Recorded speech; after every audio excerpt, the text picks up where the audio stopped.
Hi, ഞാൻ എപ്പോഴും ബ്രൈഡ്സിൻ്റെതും salon സർവീസിൻ്റെയും വീഡിയോസാണ് എപ്പോഴും അപ്ലോഡ് ചെയ്യുന്നത്. ഇന്നൊരു വെറൈറ്റി വീഡിയോ ആയിക്കോട്ടെ എന്ന് കരുതി ഞാൻ ഈ ഇടയ്ക്ക് തായ്ലൻഡ് എന്ന് പറയുന്ന ഒരു രാജ്യത്ത് പോയായിരുന്നു.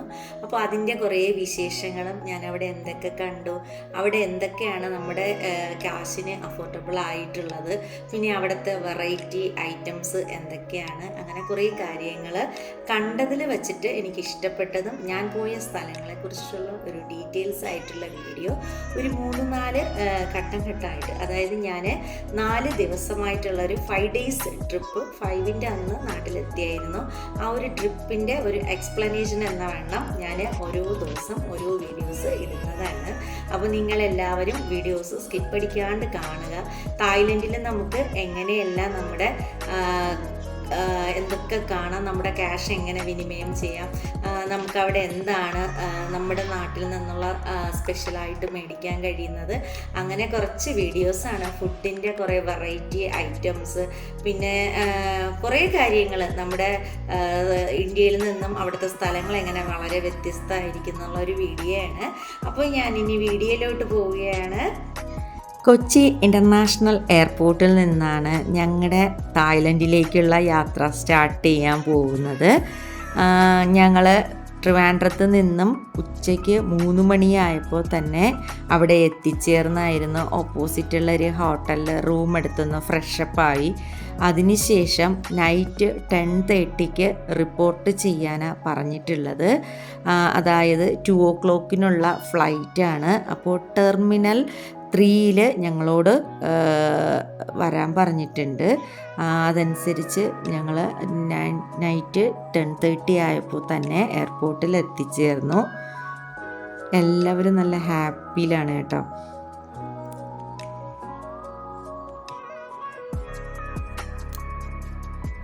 ബോർഡിംഗ് പാസിന് വേണ്ടി ഞങ്ങൾ വെയിറ്റ് ചെയ്യാണ്.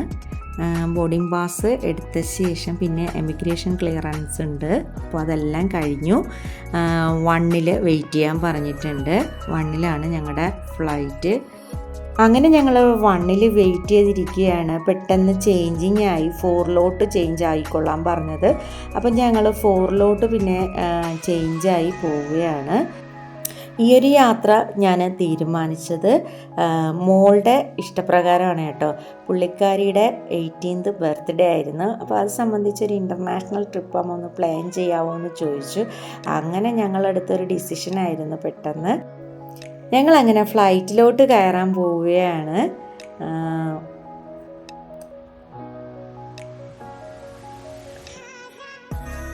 അപ്പോൾ ഫ്ലൈറ്റിൻ്റെ എൻട്രിയിലെത്തിയിട്ടുണ്ട്. പുള്ളിക്കാരനും ഞാനും ഒരു അടുത്തുള്ള സീറ്റിലായിരുന്നു. പിള്ളേർ വന്നിട്ട് തൊട്ട് ബാക്കിലുള്ള സീറ്റിലായിരുന്നു.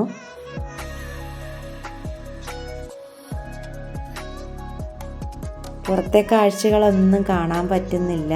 നല്ലതുപോലെ മഴയുടെ ഒരു ഇതുണ്ട്. അതിൻ്റെ പ്രോബ്ലം കാരണം ക്ലിയറൻസ് ആയിട്ട് കാണാൻ പറ്റുന്നില്ല.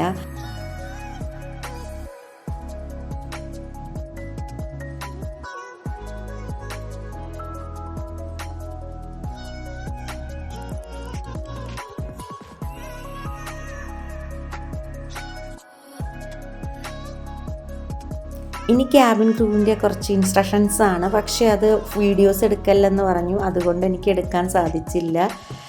അപ്പോൾ കുറച്ച് ടൈമൊക്കെ കഴിഞ്ഞു. ലൈറ്റൊക്കെ ഓഫാക്കി ഞങ്ങളുടെ യാത്ര സ്റ്റാർട്ട് ചെയ്ത് കഴിഞ്ഞു.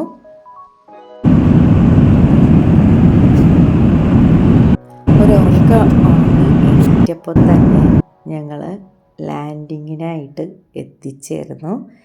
ഇപ്പോൾ ടൈം വന്നിട്ട് ഒരു 7 o'clock ആയിട്ടുണ്ട്.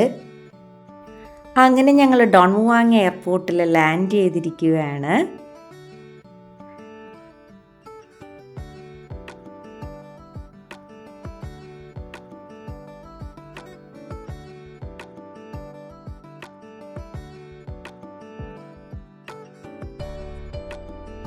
ഫ്ലൈറ്റിൽ നിന്ന് ഞങ്ങൾ ഇറങ്ങിയ ശേഷം ഞങ്ങളെല്ലാം കൊണ്ടുപോകാൻ വേണ്ടി ആ ഒരു വാൻ വന്ന് കിടക്കുവാണ്. അപ്പോൾ ഈ ഒരു വാനിലാണ് എല്ലാവരും കയറി. എമിഗ്രേഷൻ ക്ലിയറൻസ് ഭാഗത്തോട്ട് പോവുകയാണ്. അവിടെ ഞങ്ങളുടെ ലഗേജുകളെല്ലാം വന്നിട്ടുണ്ട്. ബാഗേജ് പിക്കപ്പ് ചെയ്യാൻ വേണ്ടി വെയിറ്റ് ചെയ്ത് നിൽക്കുകയാണ്. ദാ എത്തിക്കഴിഞ്ഞ് എൻ്റെ ബാഗ്. അപ്പോൾ ബാഗ് എടുത്ത ശേഷം ഞങ്ങൾ പുറത്തോട്ടിനി പോകേണ്ട ഇതൊക്കെയാണ്. പുറത്തോട്ട് പോയപ്പോൾ തന്നെ സിമ്മിൻ്റെ സെറ്റപ്പ് എല്ലാം ഉണ്ട്. ഇതാണ് ഞങ്ങളുടെ അവിടെ തായ്ലൻഡിലെ ടീം ലീഡർ എന്ന് പറയുന്നത്. പുള്ളിക്കാരിയെ കണ്ട ശേഷം ഞങ്ങളെല്ലാവരും ബസ്സിലേക്ക് കയറി. ഇനി ഞങ്ങളുടെ റൂമിൽ ഫ്രഷപ്പ് ആകാൻ വേണ്ടിയാണ് പുള്ളിക്കാരി ഞങ്ങളെ കൊണ്ടുപോകുന്നത്. ഫസ്റ്റ് ഞങ്ങളുടെ യാത്ര പട്ടായ ഭാഗത്തോട്ടാണ്. അപ്പോൾ 3 days പട്ടായയിൽ സ്റ്റേയിങ് ആണ്. അതായത് എയർപോർട്ടിൽ നിന്ന് ഇറങ്ങിയ ശേഷം പട്ടായയിലോട്ടാണ് ഫസ്റ്റ് പോകുന്നത്. കുറച്ചൊത്തിരി ദൂരം ഉണ്ടെന്ന് പറഞ്ഞു തരികയാണ് പുള്ളിക്കാരി. അപ്പോൾ ബസ്സിൽ വന്ന് പിക്കപ്പ് ചെയ്ത് ഞങ്ങളെ പുള്ളിക്കാരി എന്നെ കൊണ്ടുപോവുക. ഫ്രഷപ്പ് ആയ ശേഷം ഈ കാഴ്ചകൾ കാണാൻ പോകുന്നതാണ്. അങ്ങനെ ഞങ്ങളുടെ ഹോട്ടലിൽ എത്തിച്ചേർന്നു. ഇനിയും ഞങ്ങൾ ഫ്രഷപ്പ് ആയ ശേഷം ബാക്കിയുള്ള വീഡിയോസൊക്കെ അപ്ലോഡ് ചെയ്യുന്നതാണ്. Okay, by.